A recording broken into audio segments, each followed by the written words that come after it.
દહેગામ નગરપાલિકાની ભરતી પ્રક્રિયા વિવાદમાં હાઈકોર્ટમાં પિટિશન બાદ ભરતી સમિતિના અધ્યક્ષે મૌન તોડ્યું।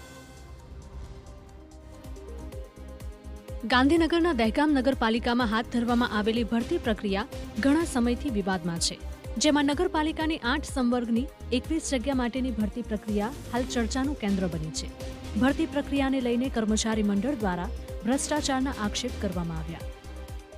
માહિતી મેળવ્યા પછી જાણવા મળ્યું કે ભરતીની અંદર અનેક પ્રકારની ગેરરીતિઓ, અનેક પ્રકારના જે સરકારની ગાઈડલાઈન પ્રમાણેની જે જોગવાઈઓ કરવી જોઈએ એ જોગવાઈઓ કરી નહોતી।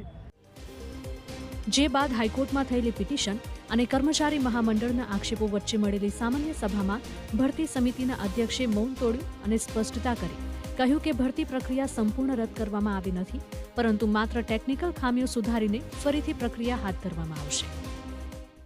આ ક્ષતિ અમારાથી રહી ગઈ કે જે જાહેરાતની અંદર 1 by 1 જે રેશિયાનું ના થયું એના કારણે આ ભરતી પ્રક્રિયા ભરતી રદ કરવામાં આવી, ભરતી રદ કરવામાં નહીં, જાહેરાત પાછી ખેંચવામાં આવી। ભરતી રદ તો કરી જ નથી।